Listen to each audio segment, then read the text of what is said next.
Smell Talks, un podcast by Né. Les rencontres de la culture olfactive. Parfumeurs, auteurs, scientifiques, Né vous propose des conférences d'experts à travers le monde.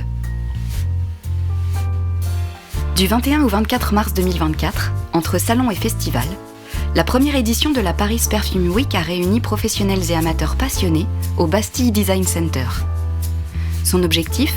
Rendre compte de l'effervescence de la culture olfactive et mettre en avant les acteurs d'une industrie multiple, marques, maisons de composition et producteurs de matières premières. Sur la scène des Smell Talks, se sont succédés des masterclass de grands parfumeurs et des conférences et tables rondes sur les dernières avancées de la recherche ou les relations que le parfum peut entretenir avec l'art, la musique, le cinéma ou la mode. Né vous propose de redécouvrir certaines de ces interventions. Aujourd'hui, Francis Kurkdjian, parfumeur et directeur artistique de maison Francis Kurkdjian, propose une masterclass intitulée « Le parfum, sculpture de l'invisible », au cours de laquelle il met en lumière son travail de création. Une masterclass présentée par Guillaume Tesson. Alors Francis Kurkdjian, vous êtes parfumeur et directeur artistique de maison Francis Kurkdjian, ainsi que directeur de la création de parfums Christian Dior. A-t-on vraiment besoin de vous présenter ? Moi, j'ai envie de dire oui, ne serait-ce que pour le plaisir. Donc, à l'âge de 24 ans seulement, vous composez Le Mal de Jean-Paul Gaultier, votre premier parfum, aujourd'hui encore un best-seller. Mais au lieu de vous installer confortablement dans un départ de carrière très prometteur, vous décidez d'ouvrir en 2001 votre atelier de parfums sur mesure. À partir de 2003, des artistes comme Sophie Calle et Christian Rizzo vous sollicitent pour composer des œuvres olfactives. Ces rencontres sont le point de départ d'une quête esthétique pour décloisonner les disciplines et les sens. Vous proposez alors des performances olfactives en France et à l'international, du Grand Palais au Château de Versailles, en passant par la Villa Médicis, les ambassades de France à New York, à Shanghai ou à Milan, pour les expositions universelles de 2010 et 2015. En 2009, vous fondez la maison de parfum qui porte votre nom. Vous avez initié le fonds de dotation Perfumum dont nous avons présenté les missions ici même, jeudi. Et en 2017, Maison Francis Kurkdjian a rejoint le groupe LVMH.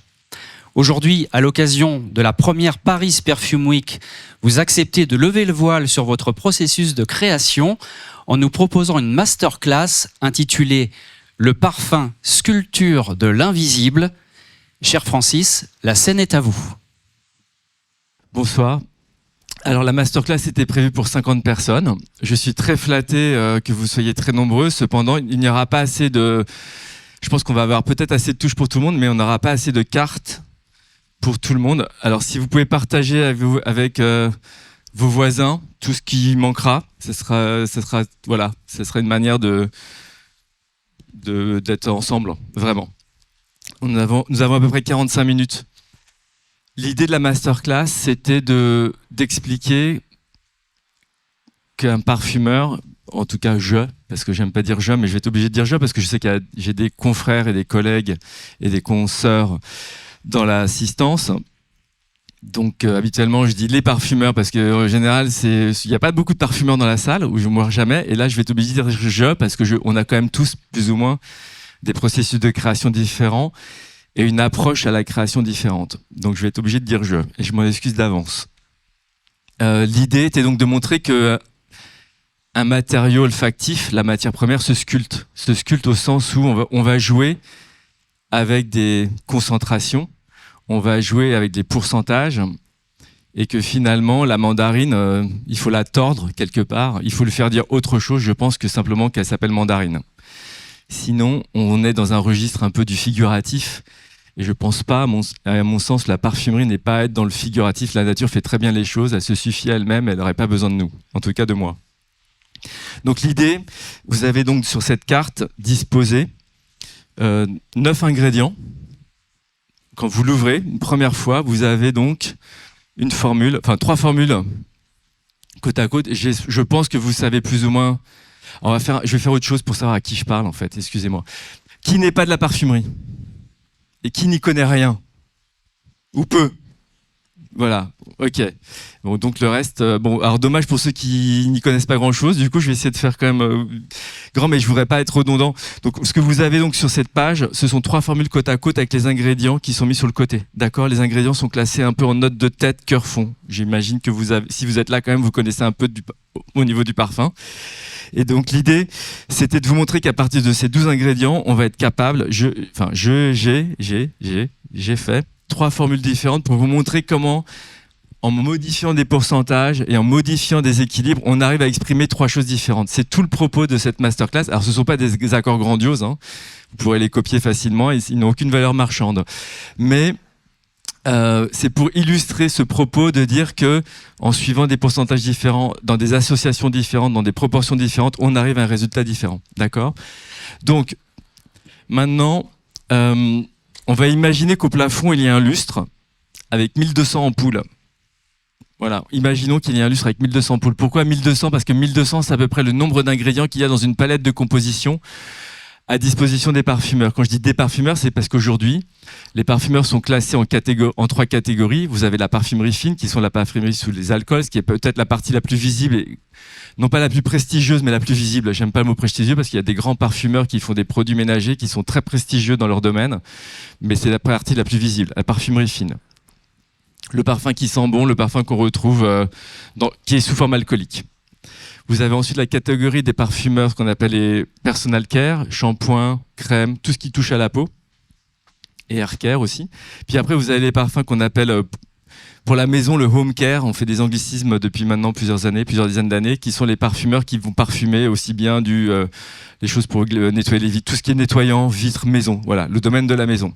En parfumerie fine, on va, sur les 1200 ampoules, on va en éteindre à peu près 3, on va en éteindre à peu près bien 300.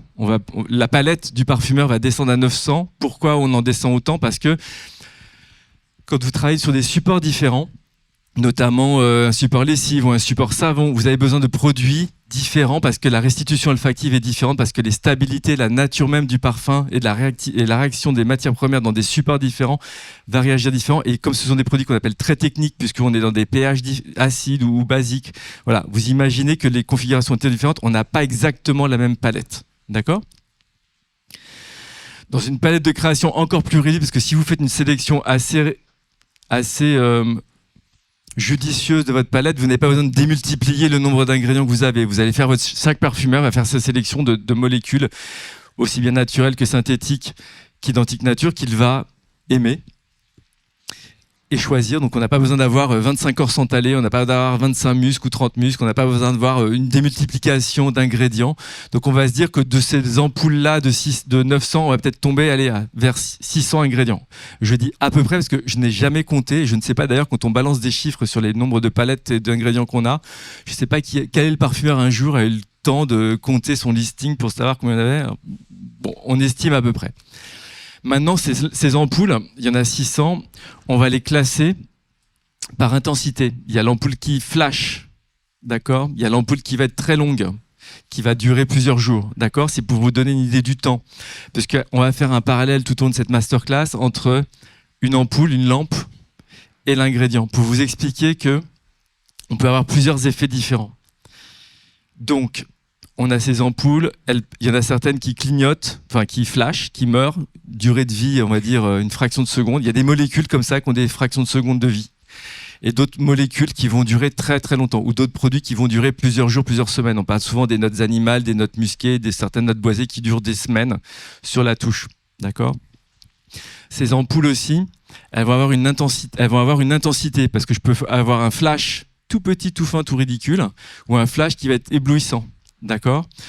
Au contraire, on peut avoir une ampoule qui va être très longue, enfin qui va avoir une durée de vie très longue et très intense, ou à l'inverse, très, très longue en durée, qui va durer très longtemps, mais à basse tension. D'accord ? Vous imaginez tout ce champ du possible. Et ensuite, on va avoir de la couleur. La couleur va représenter un peu la note olfactive. Je vous donne un exemple. Si on pense au parfum vert, aux notes vertes. Les notes vertes, il y a le vert du gazon, le vert de la banane, le vert de la pomme, le vert des pommes vertes, le vert des pommes rouges. Vous avez l'immensité du champ olfactif. Donc vous imaginez ces ampoules avec leur durée, avec leur intensité et leur nuance. En fait, un parfumeur, il va faire quoi ? Il va jouer avec tous ces paramètres-là. D'accord ? Et quand on compose un parfum, à partir du moment où on a une idée, je vais dire on, j'ai arrêté de dire on parce que d'autres parfumeurs travaillent peut-être pas comme ça, donc je vais moduler mon parfum en fonction de tous ces critères-là, de la longévité de la matière première, son intensité, et ce qu'elle évoque, sa couleur, et ce qu'elle évoque. D'accord ? Dans les ingrédients, on a 3 catégories d'ingrédients. Alors, je ne sais pas où est mon équipe qui va distribuer des touches. On va commencer par distribuer la bergamote. Donc, on va défiler la carte. On va parler de la bergamote. Donc, on a 3 catégories d'ingrédients dans une palette de parfumeurs. On a bien évidemment les produits naturels. Produits naturels issus de la nature, sous forme d'essence, d'huile essentielle, d'absolu, de concrète, de résinoïdes. On peut imaginer, j'imagine que vous avez pu sentir ici... j'en ai bien une en fait, la diversité des produits naturels.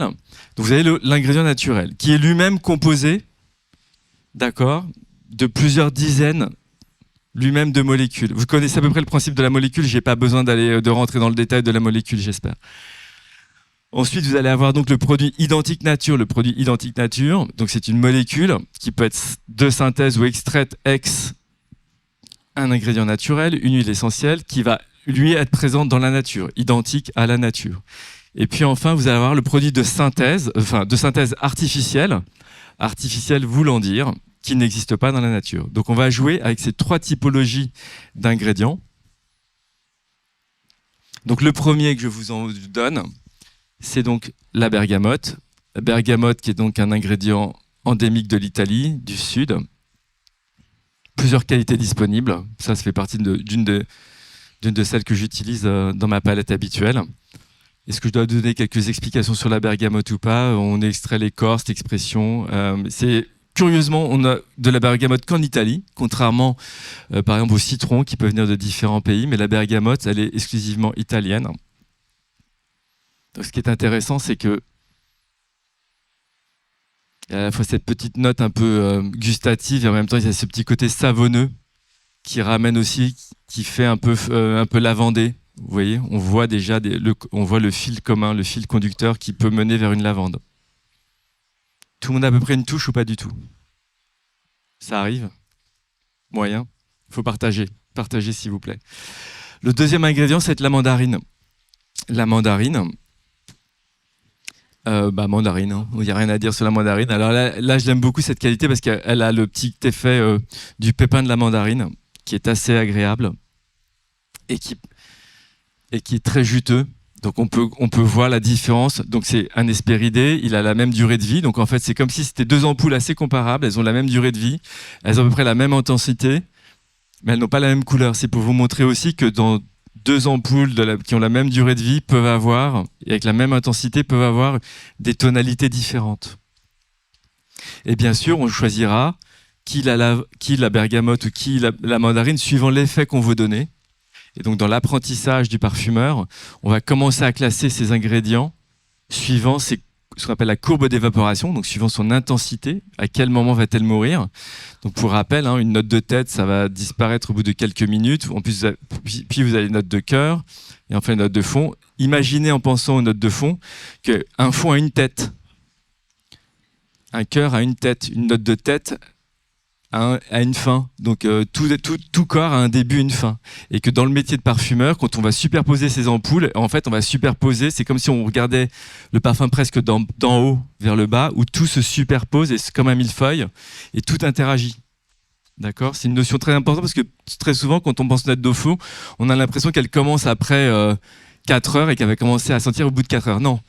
Vous allez sentir des corps qui, dès la tête, sentent, sauf que comme on joue sur des idées d'intensité, de volatilité, il y a des corps qui sont plus volatiles que d'autres, donc ils vont passer au-dessus.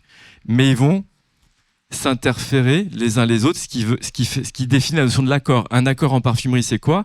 Ça va être, en général, c'est une chose qui se passe de manière, pour moi en tout cas, verticale, où vous avez des interactions de notes qui font que tout d'un coup, il se passe quelque chose parce que tout s'entrechoque. D'accord ? On va aller comme assez vite parce que j'ai peu de temps. Donc, on va passer à la note suivante. La note suivante, c'est l'absolu jasmin. Donc, on reste dans le domaine du naturel. Donc, le jasmin identifié avec sa note banane, avec sa note fraise, avec sa note fruitée, son petit côté crésolé qu'on aime ou pas, c'est suivant le cas. Son petit côté confituré, si vous sentez le petit côté confituré fraise aussi. All good, on avance. L'absolu jasmin, des commentaires, des questions. Si vous avez des questions en cours de route et des commentaires, on va pas attendre la fin. Monologuer, c'est quand même bizarre. Donc passons au registre du synthétique. On va sentir le laurinal. Le laurinal, son autre nom, c'est l'hydroxycitronellal. Il s'appelait laurinal chez Takasago. J'ai toujours gardé cette habitude de l'appeler laurinal. Donc c'est une molécule qui a été mise en avant en 1910 dans quelques fleurs de Bigan pour faire les grands bouquets floraux, enfin pour les débuts des grands bouquets floraux. C'est une molécule qui a été créée précédemment, à la fin du 19e siècle. Et récemment, j'ai fait une chronologie, enfin j'ai croisé la chronologie de la découverte des molécules avec leur utilisation en parfumerie fine, en parfumerie. Et en fait, ce qui est étonnant, c'est que l'aldéhyde cinnamique, donc la première molécule dont j'ai retrouvé la trace qui a été synthétisée, c'était l'aldéhyde cinnamique, c'était en 1936 ou 38, je sais plus trop, mais je crois que c'est 36. 1836, la création de l'aldéhyde cinnamique et l'utilisation des premières notes de synthèse, c'est à la fin du 19e siècle. Donc il s'est passé quand même un temps assez considérable entre les premières découvertes et l'utilisation effective des produits. Et surtout, ce qui est intéressant en plus sur le synthétique, c'est que les premières notes qu'on trouvait, évidemment, on les extrayait de la nature directement. Donc on prenait par exemple la tonka pour en extraire la coumarine, on en a extrait de l'aldéhyde cinnamique, de la cannelle ou du clou de girofle, et en fait on s'est inspiré, on a regardé ce qui était le plus près de nous, ce qui était donc les produits naturels, et puis du produit naturel, on en a extrait ce qui en faisait la singularité. Et les premiers corps synthétiques purement artificiels ne vont arriver qu'à la fin du siècle. Et leur utilisation va être de plus en plus courte. C'est-à-dire qu'au départ, 1836, l'aldéhyde cinnamique, premier parfum synthétique à base de synthèse reconnu, c'est Fougère Royale. Vers 1880, vous savez mieux que moi, j'ai oublié l'instant, 2, 1, 2, 3, je ne sais plus. Donc il se passe un laps de temps important. Et pareil, pour quelques fleurs d'Aubigan, il a fallu presque une quinzaine d'années pour utiliser l'hydroxycitronellal. Donc c'est une note très importante qu'on utilise toujours en parfumerie, qui a eu ses heures de gloire, qui a eu son heure un peu de, comment dirais-je, de désaffection il y a une vingtaine d'années, quand on a commencé à avoir beaucoup de régulation en parfumerie avec tout le réglementaire qu'il a fallu ingérer et intégrer dans la parfumerie pour proposer un produit le plus inoffensif possible, le plus safe, je vais faire un anglicisme, possible pour le consommateur. On a commencé à regarder et l'hydroxy a été un peu attaqué. Et bientôt, dans un mois et demi maintenant, on ressort chez Dior, notamment Diorissimo. Et en fait, donc j'ai restauré avec mon équipe, nous avons restauré Diorissimo. Et en fait, ce qui est intéressant, puisque l'hydroxy était une part importante de Diorissimo, on voit dans l'évolution de la formule, quand on suit les formules et les évolutions de la formule d'Edmond Niska, parce que j'ai cette chance d'avoir accès à un grand patrimoine de la parfumerie chez Dior, on voit comment la courbe de l'hydroxy tout d'un coup va descendre. À un moment donné, on substitue même l'hydroxy par du lilial et du lyral, et tout d'un coup, on voit aujourd'hui, comme on interdit lilial, lyral, et que l'hydroxycitronellal est toujours accepté et acceptable, on est revenu en fait on est reparti sur la formulation d'origine. Donc c'est intéressant de voir comment les formules peuvent évoluer. Donc le laurinal, cette note un peu blanche qui sent un peu il y a certains cyclamènes, des fleurs de cyclamène qui sentent un peu, on perçoit un peu le blanc d'un muguet, le blanc des fleurs, vous voyez, ce côté un peu entre le cotonneux et presque un peu fade, parce que c'est pas très marqué comme note. C'est des notes qu'on va utiliser dans des floraux blancs, ce qu'on appelle les florales blancs, parce qu'en général, les notes fleuries, les fleurs qui sentent et qui sont blanches, ont un peu une trame commune. D'accord ? D'ailleurs, si vous comparez le laurinal au jasmin, vous voyez d'autant que le jasmin est d'autant plus fruité, d'autant plus sale. Vous voyez les notes saillantes du jasmin. C'est comme si finalement vous compariez deux ampoules. Vous voyez ? On va passer à la prochaine note qui est l'édione. Alors l'édione, elle a été rendue célèbre en 1966 avec Eau sauvage. On a toujours l'impression, on dit souvent que l'eau sauvage que l'édione a fait l'eau sauvage. Je dirais plutôt l'inverse. Je dirais plutôt que c'est l'eau sauvage qui a fait l'édione, parce que quand on retire quand même l'édione de l'eau sauvage, ça sent quand même encore beaucoup le sauvage. Ce qui est rassurant quand même, ce qui veut dire quand même qu'il y a une puissance de création et que c'est pas l'ingrédient quand même qui fait l'histoire. Donc les diones, c'est un corps très particulier. Donc dans l'eau sauvage, on est en dessous de 3% d'utilisation du corps, d'accord? Donc on en met finalement peu. Et aujourd'hui, pour deux raisons, on en met énormément. Pour deux raisons. La première, c'est que les diones coûtent pas cher. Pour vous donner une idée du prix, je trouve ça toujours intéressant de vous donner aussi comment aussi le prix d'une molécule peut induire aussi son utilisation. Quand je suis rentré en parfumerie, il y a maintenant 35 ans, 35 ans, ça y est, à peu près 35 ans, les diones, elles coûtaient 250 francs. Alors, je ne sais plus combien ça fait en euros, mais ça doit faire 15 euros, c'est 10 euros, 15 euros, c'est 100 francs, c'est ça? Donc ça va faire 35, 30, 40 euros. Aujourd'hui, elle en fait à peine 7. Donc le fait qu'on la produise en grande quantité, ça fait qu'on a baissé le prix. En baissant le prix, on en met plus. Et on en met aussi plus parce qu'on s'est habitué aussi à la note. Parce qu'il y a un phénomène d'habituation dans les parfums. Surtout quand on introduit des nouvelles molécules ou des nouveaux accords, quand vous regardez l'histoire des accords en parfumerie, il y a un accord, et on regardera une molécule tout à l'heure qui est le Veltol plus le fameux éthylmaltol sucré qu'on retrouve partout, pour vous donner un peu une évolution de comment une matière première évolue avec le goût et avec le temps.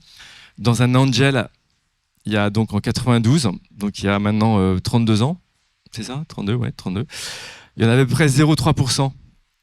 D'accord? Dans les notes aujourd'hui, on en met 3 fois plus.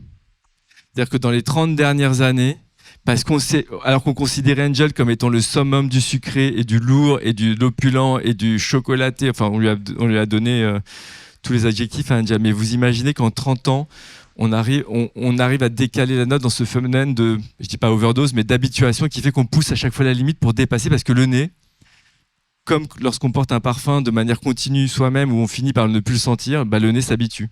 Et donc on arrive à pousser le curseur, mais ça vient petit à petit. Donc cette Edione lui est arrivé à peu près la même chose aujourd'hui dans une eau fraîche, dans un schéma très floral. On peut en mettre facilement 30 à 40%. Il m'arrive moi très souvent d'en mettre 30 ou 40%. Et très souvent, il y a même, je me souviens à une époque, je commençais ma formule. Le premier exemple, je mettais en haut, c'était paf, Edione. 25, allez, royal. Donc l'Edione, c'est identique nature, ça rentre en trace infime dans l'idée du jasmin, et ça sent un peu comme le vent, comme un vent qui passe dans des fleurs de pommier ou des fleurs de pêcher, quelque chose de très très ténu comme ça. Et puis vous avez aussi une petite note céleri. Je ne sais pas si là, avec la chaleur et la pollution olfactive ambiante, vous percevez ça, mais il y a une petite note un peu céleri que vous devriez percevoir aussi. Ces petites notes céleri qu'on retrouve aussi dans le jasmin, parce que dans le jasmin, il y a un des constituants du jasmin, sur des jasmones, ce qu'on appelle des lactones, qui sont des produits des corps un peu gras. On va retrouver ces facettes un peu. On passe maintenant dans le domaine du synthétique, avec la galaxolide. La galaxolide, ça fait partie des notes musquées. Ça a été sans doute l'un des muscles les plus utilisés en parfumerie. Il est né dans les années 50, de mémoire. Très utilisé en lessive jusqu'à une époque où on a trouvé qu'en fait malheureusement la galaxolide ne se dégradait pas très bien, n'était pas très biodégradable. Il y a 50 ans, 60 ans, même il y a 20 ans, même il y a 10 ans, on ne se posait pas trop de questions sur la biodégradabilité des ingrédients. Non pas qu'on s'en foutait, mais c'est qu'on n'avait pas confiance de l'impact environnemental de ce que l'on faisait, ce qui n'est plus le cas aujourd'hui. Donc aujourd'hui, elle est soit bannie, soit très réglementée, suivant les produits. Donc c'est un musc. Est-ce que je vous raconte l'histoire du musc ou pas? Peut-être pas. Si, ça vient du Tibet. À l'origine, ça vient du Tibet. Le musc, enfin pas la galaxolide, hein, le musc. Donc c'est un petit bouquetin, le mâle, qui grandit et qui vit au Tibet, dans les hauteurs, et qui a sous le ventre 2 poches dans lesquelles il y a ce qu'on appelle des grains de musc. Et ces grains de musc étaient utilisés soit dans la pharmacopée chinoise, venant après par la route de la soie, venant jusqu'en Europe, hein, soit en parfumerie. En parfumerie, on le retrouve au Moyen-Orient, dans des compositions au Moyen-Orient, on le retrouve déjà dans l'Égypte ancienne, on va le retrouver dans la pharmacopée chinoise. C'était un produit dont on pensait qu'il pouvait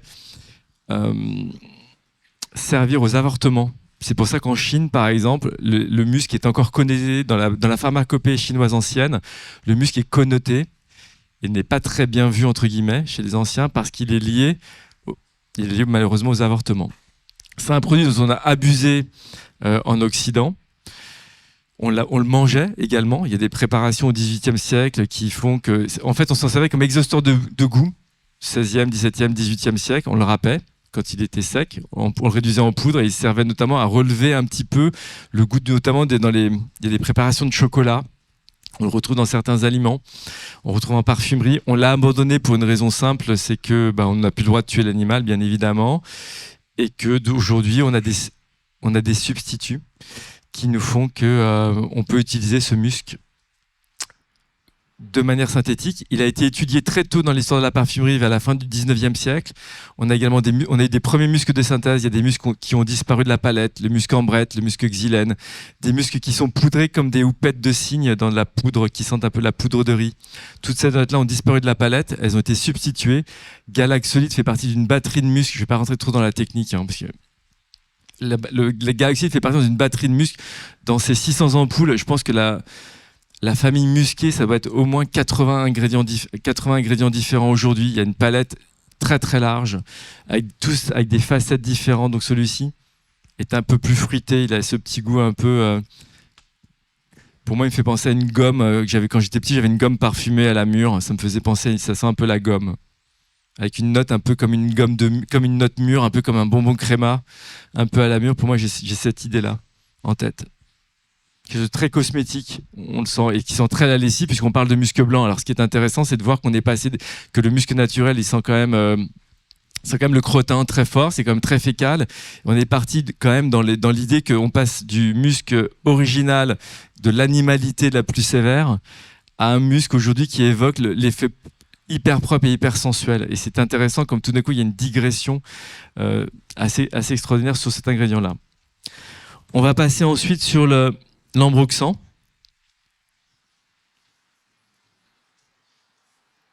Alors, on a parlé du musc animal, donc on va parler de l'ambre gris. Alors, l'ambre gris, c'est un autre mystère de la parfumerie. L'ambre gris, c'était un secret bien gardé des Chinois, parce que seuls les Chinois savaient d'où ça venait. Quand je dis les Chinois, on parle d'il y a 2-3 000 ans. Et en fait, jusqu'au XVIIe siècle, on pensait en Occident qu'il venait de l'écume de la mer. On pensait que l'écume de la mer séchant, quand ça faisait de ce flocon blanc comme ça, on pensait que c'était ça qui séchait et qui devenait l'ambre gris. Bon, bien évidemment, c'est pas ça. C'est le cachalot, le macrocéphale, le mâle qui adore les calamars mais qui ne les digère pas. Donc il va fabriquer dans son estomac une concrétion. Il va fabriquer une forme de liquide visqueux qui va entourer tous ces becs de calamar qu'il n'a pas digérés. Au bout d'un moment, il va les régurgiter tellement j'imagine, ça doit lui rester sur l'estomac. Donc, il va s'arranger pour faire sortir de tout ça de son corps, et donc ça va flotter. La conjugaison du sel et des UV font qu'il y a une batterie de réactions chimiques qui vont commencer à arriver et qui vont développer cette note très particulière, qui est la note de l'ambre gris. Alors là, c'est pas la touche qui passe, c'est pas de l'ambre gris véritable, mais c'est l'ambroxan. Ça a été une des grandes révolutions de la parfumerie française. Française, n'importe quoi. Une des grandes révolutions de la parfumerie, tout court, hein, pas que française. Pardon. C'est une grande révolution de la parfumerie. Au point où, pareil, le prix / la note fait qu'aujourd'hui, on peut en utiliser énormément. Un des parfums que j'ai composé il y a quelques années, il y en a plus de 15%. C'est-à-dire qu'on est passé de traces il y a une trentaine d'années, mais quand je dis traces, c'est pour vous montrer l'écart, on est passé de 0, dans certaines formules anciennes, il y en avait 0,05%, et ça marquait quand même la note, on sentait quand même le parfum avec si peu de produits, et aujourd'hui on est dans une surenchère totale, parce qu'on est tellement habitué à toutes ces notes qu'on est obligé de bombarder en concentration, on est obligé d'augmenter de plus en plus les concentrations de produits. Donc l'ambroxan, pareil, alors là je vous fais sentir... l'ambroxan, mais il a pas différents noms, mais il y a différentes formes de cette molécule, a différentes formes. Vous allez pouvoir l'appeler cétalox, ambrox, ambroxyl. Il y a toutes les maisons de composition, c'est très simple. Les Simraz, IFF, Firmenich, Givaudan, ils ont tous leur propre salade. Chacun a son truc à sa sauce. Et pareil, il y en a à peu près, je dirais, une vingtaine, au moins 20-25 différents. Et aujourd'hui, il y a des dérivés de ces notes-là qui sont des notes encore plus puissantes, encore plus percutantes, qui sont donc des notes ambrées, boisées, très sèches, et qu'on retrouve dans les accords oud, très singuliers, qui vous, en général, moi ça me tape juste ici entre les yeux, là, comme ça, comme un coup de poignard. C'est quelque chose qui est très métallique, qui peut être un peu vert, parfois aussi, ça donne une note un peu crue, comme ça, très raide, qui vibre, et qui peut tenir, je pense, des mois. C'est un peu ce qui signe les parfums masculins depuis maintenant une quinzaine d'années. Quand on ne sait pas trop quoi mettre en fond, on met ça tient, ça diffuse et ça fait un peu le job. Ça signe pas beaucoup parce que tous les parfums se ressemblent du coup, mais c'est très efficace. Donc l'ambroxan, ce qui est intéressant, c'est que c'est un produit synthétique, mais qui vient en fait, quand on voit d'où il vient, en fait, il vient de l'essence de sauge. Enfin, il vient de la sauge, la sauge clarée, qu'on va distiller, dont on va extraire un des composants, qu'on va retravailler pour obtenir en fait cette molécule très particulière qu'est l'ambroxan. On va passer à l'évernil, la molécule suivante. Alors, je pense que la mousse de chêne a dû être l'un des premiers grands produits fortement réglementés dans les années 90. Et malheureusement, il a fallu partiellement s'en défaire. Je pense que c'est pas. Je dis pas que c'est une grande perte, mais c'était pas forcément la note la plus moderne telle qu'elle était utilisée. Mais on a eu très rapidement une note un peu pas concurrente, mais parce que les ingrédients ne sont jamais concurrents les uns des autres, mais une note complémentaire qui s'appelle l'évernil. Et donc la mousse de chêne, c'est Evernia prunasti, pour vous faire une petite, un petit peu de. Le temps que l'on distribue la touche. Donc là, c'est une mousse. La mousse de chêne, c'est la mousse qui pousse le long des arbres, hein, enfin le long du chêne. Et en fait, il y a de la mousse d'arbre, si c'est des arbres, mais la qualité la plus belle du lichen, c'est celle qui pousse sur le chêne. Et c'est ce champignon s'appelle Evernia prunasti, qu'on va récolter, qu'on va faire sécher et qu'on va extraire. Donc, suivant les méthodes d'extraction, vous avez différentes facettes. Donc, l'évernil est une molécule de synthèse, mais dont la note, quand elle sèche, et je pense que là, elle a dû s'évaporer suffisamment, où vous pouvez sentir de manière très très fine cette note un peu bois, mousse, un peu moussu, légèrement, la mousse de chêne, c'est un petit peu ce petit côté un peu algue. Il y a un petit côté léger marin qui apparaît. C'est une note assez particulière parce qu'elle ne sent pas énormément, mais elle marque beaucoup les parfums.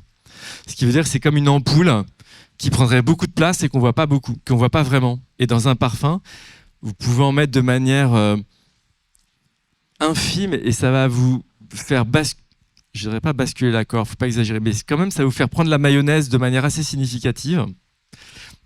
Et parfois vous pouvez le surdoser et vous ne la sentirez pas, mais elle va permettre d'avoir ce côté un peu de socle dont on a besoin pour qu'un parfum, pour moi un parfum doit être un peu assis, doit avoir un socle, doit pouvoir s'appuyer sur quelque chose. Et donc la mousse de chêne, l'évernil a cette caractéristique-là très particulière. Alors on va passer à la dernière molécule, comme ça je pense être dans les temps. Je cours un peu, hein, mais l'éthylmaltol ou Veltol+, c'est la molécule star des années 90, 2020, 2000, je sais plus combien. Je pense qu'on va le traîner encore pendant très longtemps. C'est un peu l'éthylvanilline pour moi, c'est l'équivalent de l'éthylvanilline du 21e siècle, quelque part. Éthylvanilline, c'est l'ingrédient qui a fait Shalimar, enfin qui fait Shalimar. Shalimar, c'est Jacques Garlin qui l'a fait. Mais l'éthylvanilline, c'est un peu l'ingrédient qui permet à Shalimar cette singularité-là. Éthylvanilline, donc c'est un dérivé artificiel de la vanilline.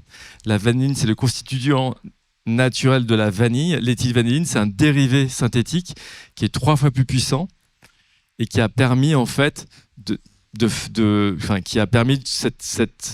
ces notes vanillées, poudrées, ultra puissantes. Et en fait, l'éthylmaltol, à mon sens, est un peu l'éthylvanilline du 21e siècle parce que l'éthylmaltol, dans la première utilisation remarquable, c'est Angel, comme je vous disais tout à l'heure, 1992.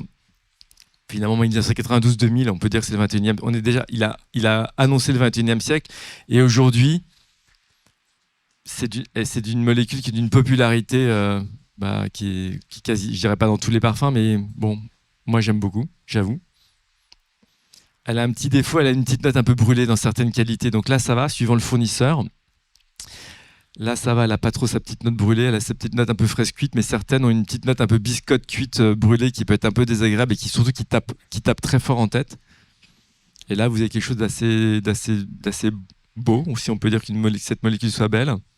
Et donc, c'est le dérivé éthylmaltol, c'est juste le dérivé du maltol. Il y a maltol, éthylmaltol, comme vous aviez vanilline, éthylvanilline.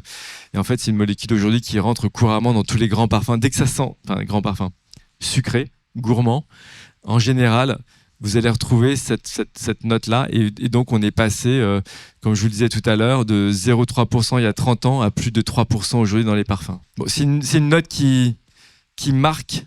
C'est une grosse ampoule. Alors, c'est l'opposé de l'éthyle. C'est pour ça que je les ai mis en regard. Vous avez Evernil d'un côté et éthylmaltol de l'autre. Elles prennent de la place toutes les deux, mais il y en a une qui vous défonce tout. Et si vous en mettez, vous ne sentez que ça.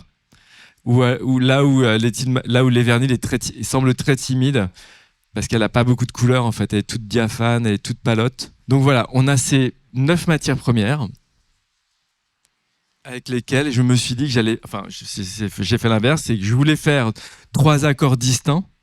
Et donc j'ai choisi mes 9 ingrédients qui vont me permettre à faire ces 3 accords distincts. Donc si on vient à la première page, maintenant que vous avez pu... Alors, j'ai oublié de vous dire que vous aviez des pochettes, mais vous devez savoir parce que vous êtes quand même des pros tous. Les pochettes, elles servent, Cristal, elles servent à glisser les touches. Hein. J'espère que vous avez compris ça. J'ai oublié de vous le dire tout à l'heure. Et maintenant, si on vient à la première page, il y a ces 3 formules. L'accord Cologne, ai-je besoin de préciser ce qu'est l'accord Cologne? Peut-être pas. Hein, on va passer. L'accord floral non plus. Et l'accord chypré, je vais peut-être m'expliquer un peu et me justifier sur cet accord chypré qui doit vous sembler bizarre, qui n'a pas de mousse de chêne vraiment, qui n'a pas qui n'a pas de patchouli et qui n'a pas tout ça. Il y a quelques mois, je réfléchissais à l'évolution des schémas de la parfumerie, en retournant dans mes cahiers d'écolier et en retournant dans les classifications scolaires. En fait, je me disais que c'était quand même bizarre que, si on considère que la parfumerie est un art, je trouvais ça bizarre que on considérait que les schémas n'évoluaient pas. Et que finalement, on disait que l'ambré doux, la formule ambrée, c'était forcément du cyste, de la vanille, des vétivers, des patchoulis, que pour faire un chypre, il fallait absolument mettre du patchouli, du cyste et je sais pas quoi. Et la fougère, c'était forcément bergamote, lavande, géranium et coumarine. Et finalement, c'est comme si on se disait, un portrait, si on fait un parallèle avec la peinture, un portrait, c'est forcément une femme qui a les bras croisés et qui sourit. Et puis on ne doit pas déroger à ça. Et je me suis dit, c'est quand même bizarre qu'on considère que pour être fougère, il faut absolument mettre bergamote, lavande, géranium, coumarine, parce que il y a un truc que je comprends pas. Je comprends quand on est en 1880 qu'on n'a pas beaucoup d'ingrédients, parce que entre 1880 et maintenant, j'ai fait le calcul il n'y a pas si longtemps que ça, il y avait à peine 120 ingrédients vers 1912. Alors qu'aujourd'hui, je vous disais qu'on avait 10 fois plus. Donc je peux concevoir. Donc il y avait un truc que je comprenais pas et je me suis dit finalement il faut quand même arriver à accepter que ces schémas n'ont pas évolué. Oui, évoluent. Il faut arriver à essayer de trouver quel est finalement le lien commun entre ce qu'on peut considérer être un Chypre aujourd'hui et un Chypre il y a 20 ans ou un Chypre il y a 30 ans ou le Chypre par rapport au Chypre de Coty en 1917. Et c'est comme ça que je suis arrivé. Alors ça sera, vous pouvez m'envoyer des tomates si vous voulez, j'ai pas de problème, j'assume. Mais c'est comme ça que je me suis dit finalement il y a l'accord Cologne qu'on connaît tous, il y a l'accord floral. Bouquet floral, soliflore, ça, voilà. Il n'y a pas besoin de dire ce qu'on met dedans, ça parle de soi. Et puis finalement, l'accord Chypre, je me suis dit, finalement, c'est peut-être simplement de mettre des fleurs et des bois ensemble, dans une telle proportion qu'on va pas vraiment sentir que des bois, on va pas vraiment sentir que des fleurs, mais finalement, peut-être que c'est simplement un accord fleur-bois, parce que quand on regarde un peu comment l'accord chypré a évolué, finalement, dans le modèle, même si je pense au parfum féminin, vous allez avoir évidemment ces chypres très patchouli. Je pense à Mitsuko parce que c'est celui que je connais peut-être le plus de manière personnelle. Mais je pense à ces notes chyprées des années 70 où c'était plus vétiver que patchouli. Je pense à Madame Rochas, je pense à des calandres et des calèches. Et puis ça évolue forcément en fait. Et puis l'accord doit évoluer parce qu'il n'y a pas de raison qu'on se dise que c'est forcément tel que c'était défini par rapport au premier qui a fait son parfum, si beau soit-il. Et donc c'est comme ça que j'en suis venu à la conclusion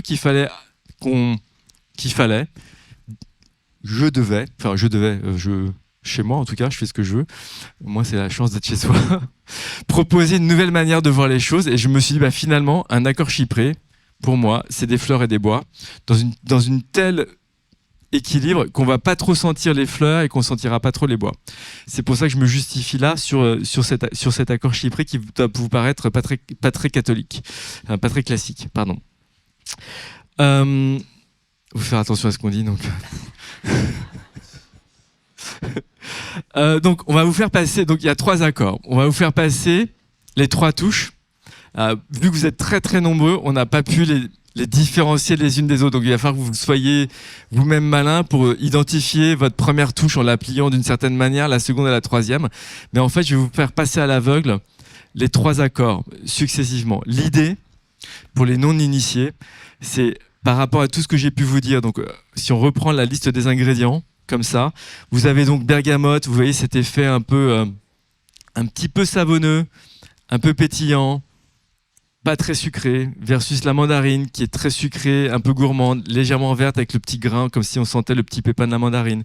Vous avez l'accord fleuri avec les jasmins, le laurinal et l'édione, vous avez le musc, vous avez l'ambroxan. Si vous essayez d'imaginer et de garder en mémoire toutes ces notes que vous avez senties, et maintenant, quand vous regardez un peu dans ces 3 colonnes, la proportion des ingrédients. Parce que la parfumerie, il n'y a pas plus simple que la parfumerie.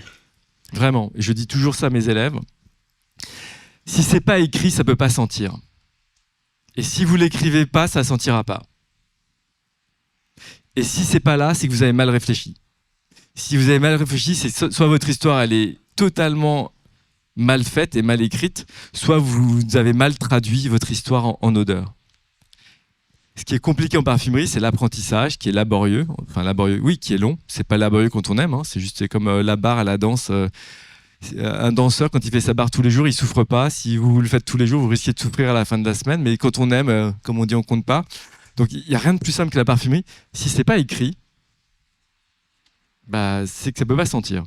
Donc là, l'idée, c'est de vous montrer ça. C'est-à-dire que on va vous faire passer 3 touches. Je sais pas par quoi. J'ai pas décidé encore par quoi on allait passer. Je vais le dire à Aurore là. Mais en gros, on va vous faire passer une touche. Et en lisant la formule et en sentant, l'idée, c'est que vous essayez de recoller les morceaux de ce que vous sentez. D'accord ? C'est aussi simple que ça. Voilà, on a décidé l'ordre de passage des accords. Bon, ils sont basiques, hein, les accords. Vous savez pas. Il y a des questions en attendant. On va meubler. Ça fait un peu stand-up, j'aime bien, c'est rigolo. Stand-up du parfum.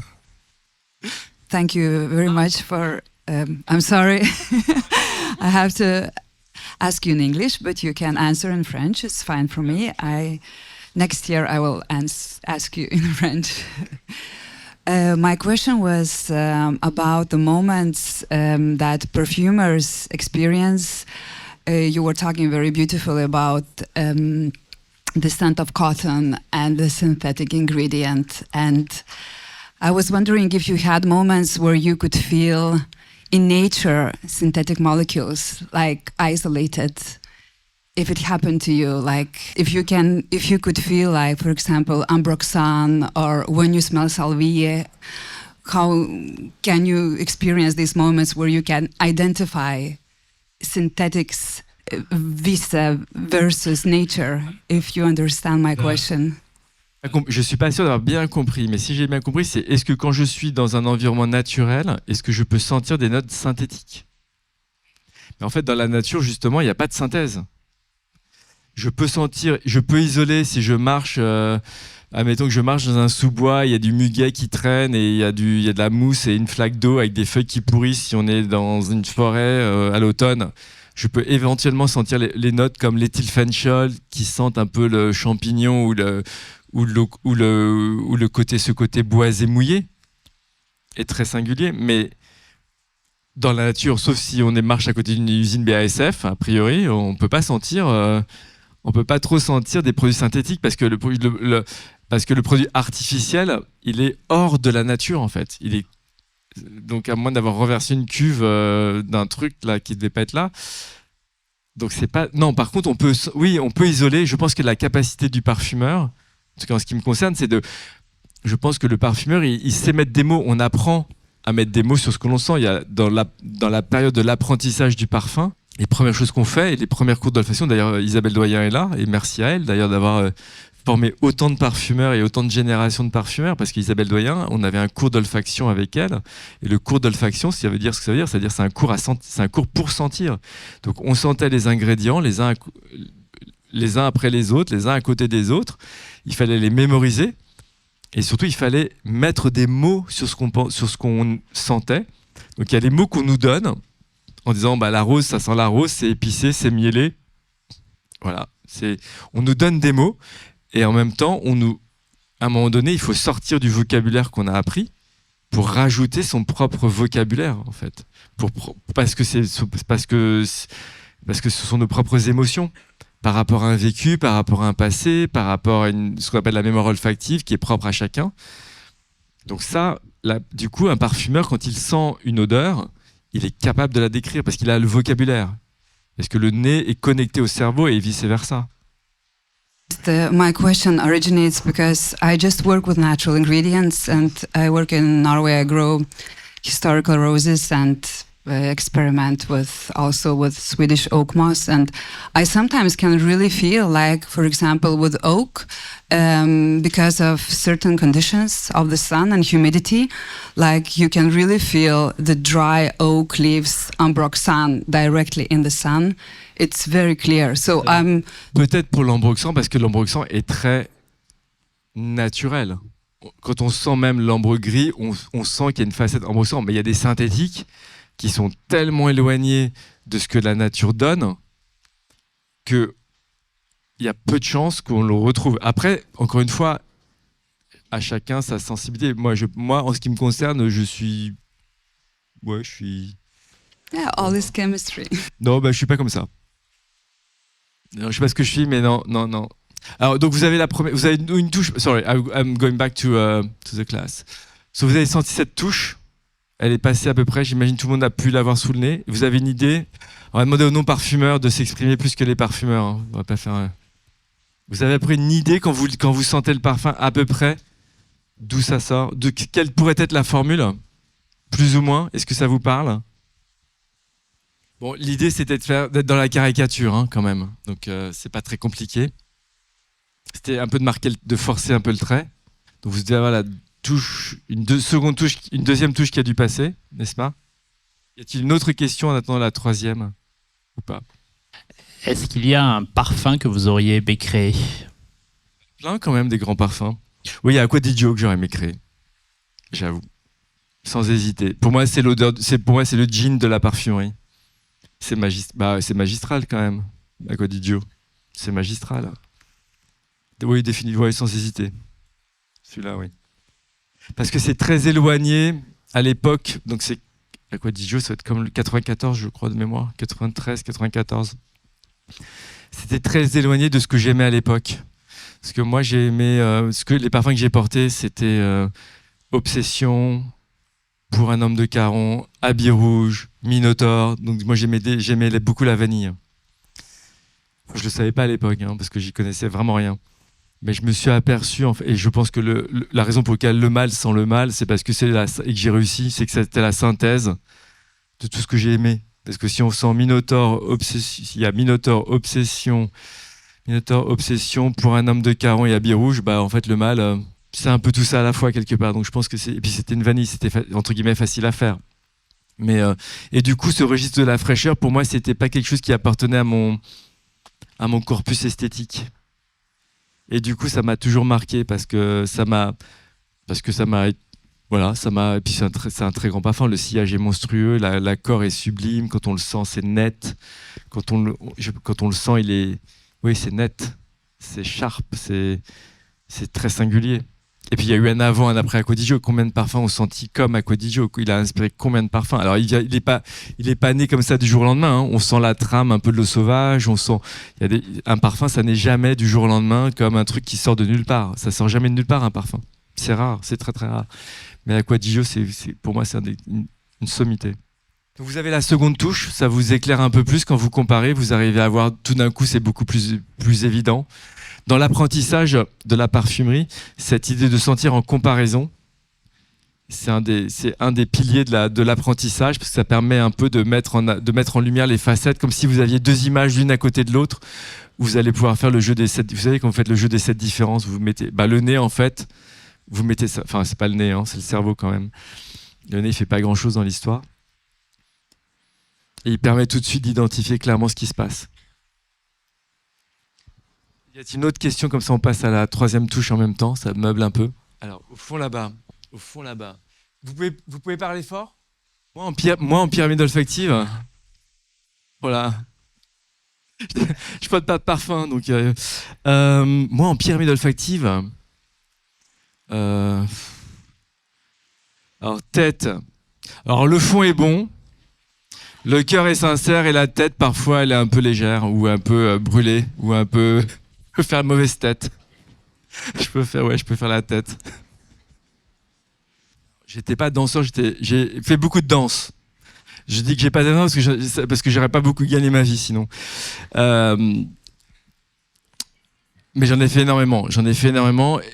Quelle place ça a dans ma manière de travailler ? En fait, je crois que de la danse, j'ai retenu deux choses. J'ai retenu la sensation du corps.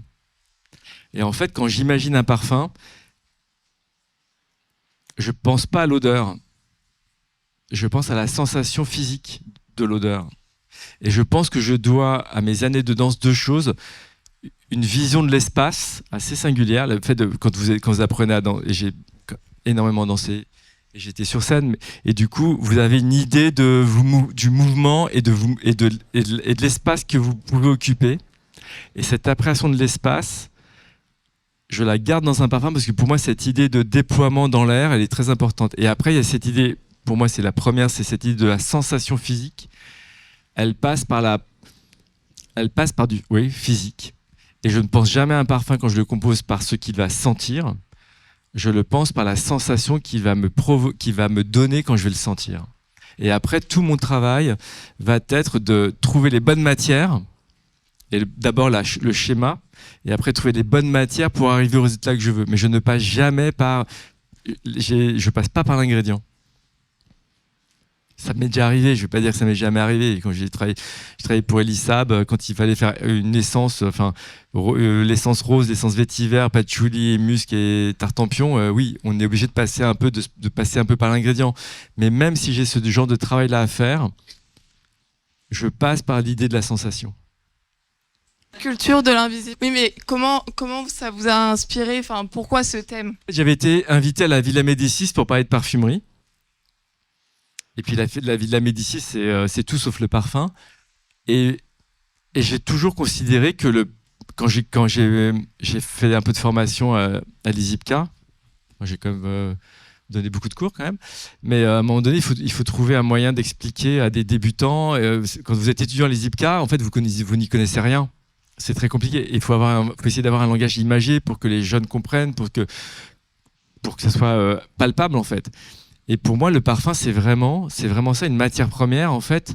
Enfin, ce que j'ai essayé de vous présenter là, de manière très rapide et très succincte, c'est une manière de démontrer que l'ingrédient ne veut rien dire seul. Que quand on a une pyramide olfactive et qu'on dit et la preuve, si je devais dire une pyramide olfactive, regardez l'exemple typique de la bêtise de la pyramide olfactive. Mandarine, jasmin, accord boisé. Les 3 parfums sont faits sur les 9 mêmes ingrédients. Les 3 parfums, on pourrait dire la même chose des 3 parfums. Vous savez quoi de ce parfum ? Rien. Rien. Et en fait, pour moi, quand je dis sculpture dans la vie, oui, c'est sculpter l'invisible, quoi. C'est assembler, c'est façonner, c'est tordre le Veltol pour qu'il dise autre chose que son odeur de fraise cuite. En tout cas, en ce qui me concerne, c'est essayer de faire dire au jasmin autre chose que juste faire jasmin. Et voilà. C'est un parti pris. Et puis, je trouvais ça joli.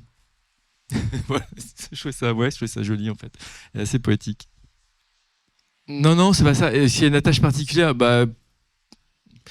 j'aime pas. En fait, je réponds pas à ces questions pour une raison. C'est que je me suis toujours dit que le jour où je dirais que c'est ce que j'ai fait, c'était ce que j'aime, c'était il y a 10 ans, 15 ans ou 20 ans, ça veut dire que j'ai plus rien à dire en fait. Et j'ai appris à désaimer ce que j'ai pu aimer fortement. Et sans doute parce que le mâle a beaucoup marqué ma carrière au début. Il y a eu un moment donné où ça a été très compliqué pour moi parce que c'était une telle empreinte forte que j'avais l'impression que je m'en sortirais jamais. J'avais l'impression que je n'y arriverais pas à faire mieux et qu'il y avait une forme d'angoisse à sacraliser ce moment particulier de mon départ en tant que parfumeur. Et je me suis dit à un moment donné, il va falloir que je casse, comme si je prenais un marteau, hein, et comme si je cassais le flacon pour essayer de me débarrasser d'une forme de poids que pouvait représenter. Et de ce fait, depuis, j'ai toujours considéré que... Alors, je suis fier du parfum pendant quelques mois, quelques semaines. D'ailleurs, quand j'appuie sur le bouton, je suis toujours très content de... Enfin, à un moment donné, après des longs mois, je suis assez satisfait. Sinon, j'ai pas besoin sinon, je le lance pas dans ma maison. J'ai cette chance-là.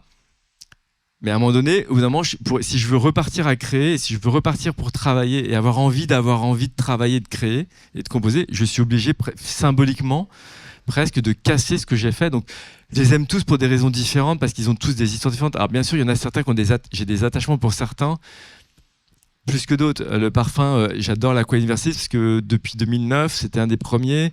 C'est le seul qui a survécu finalement quasiment des premiers.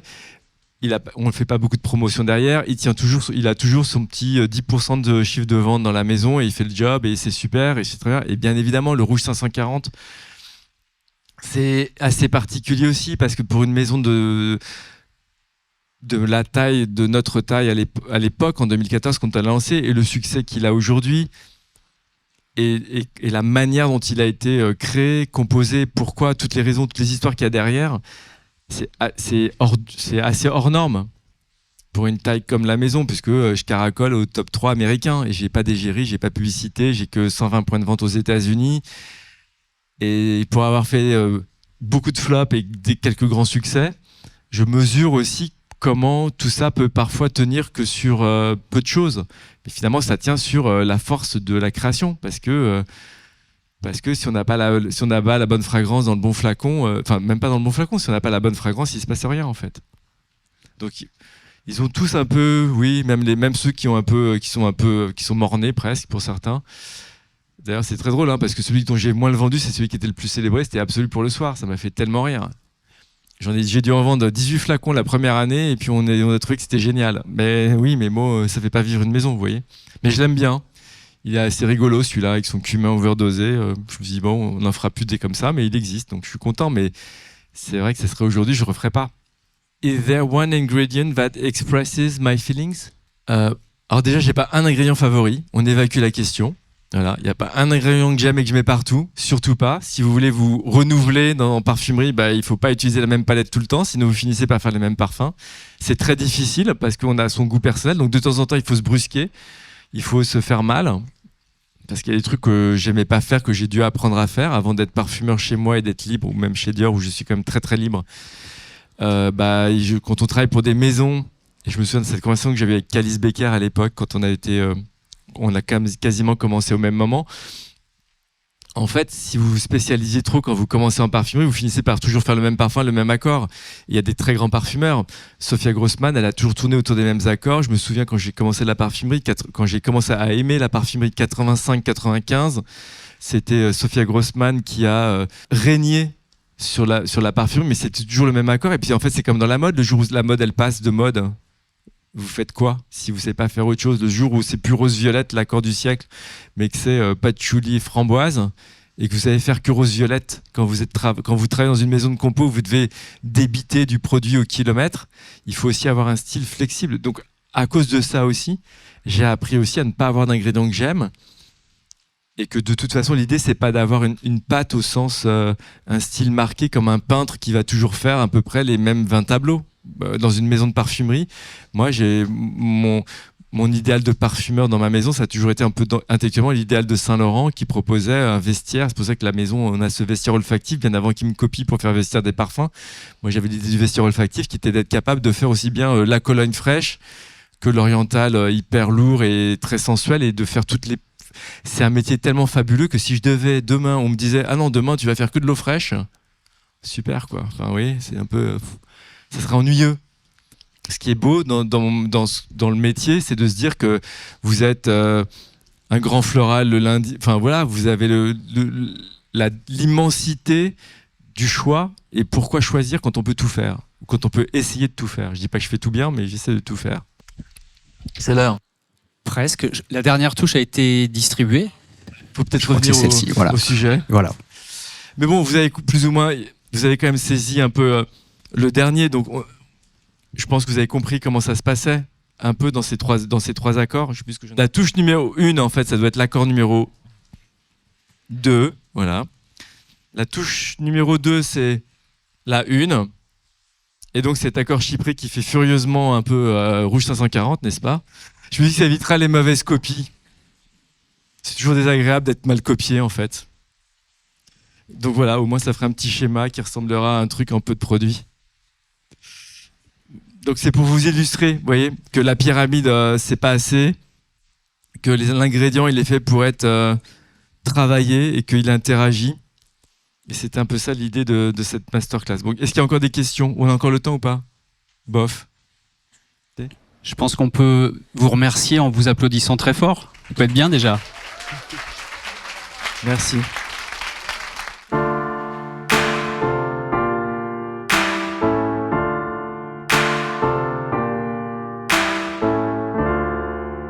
Retrouvez cette émission sur podcast.bainet.com et sur les plateformes habituelles.